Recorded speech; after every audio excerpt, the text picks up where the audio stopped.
మధు, అసలు ఈ చింతకాయ తీపి పచ్చడి తింటే ఉంటుంది.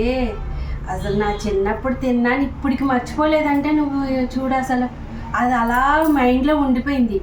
ఇంకా ఇది ఆవాలు, జీలకర్ర, ఎండుమిర్చి, కొన్ని మెంతులు, వెల్లుల్లిపాయలు, పప్పు నూనె వేసుకొని తాలింపు పెట్టుకొని చక్కగా వేడి వేడి అన్నంలో ఇంత నెయ్యి వేసుకొని తింటే ఎంత బాగుంటుంది తెలుసా? అబ్బబ్బా సూపర్గా ఉంటుంది. అసలు చాలా బాగుంటుంది మధు, సూపర్ టేస్ట్ ఉంటుంది చింతకాయ పచ్చడి. అది కూడా నేను కొంచెం కొంచెంగా ఇలా పెట్టుకుంటేనే మళ్ళీ నిలవ ఉంటే తినలేను తెలుసా. చాలా బాగుంటుంది సూపర్గా. మీకు ఎంతమందికి ఇష్టం అండి ఇలాగా దోర చింతకాయలు ఉంటాయి కదా, చాలా మంది ఉప్పు కారం నంచుకొని కూడా తినేస్తారు. నేను అలా తినలేను అనుకోండి. ఆ తీపి పచ్చడి అంటే నాకు చాలా చాలా ఇష్టం. ఎంతమందికి ఇష్టమో కామెంట్ చేయండి. ఇప్పుడు అర్జెంట్గా తాలింపు పెట్టుకుని వేడివేడన్నా తినేయాల్సింది.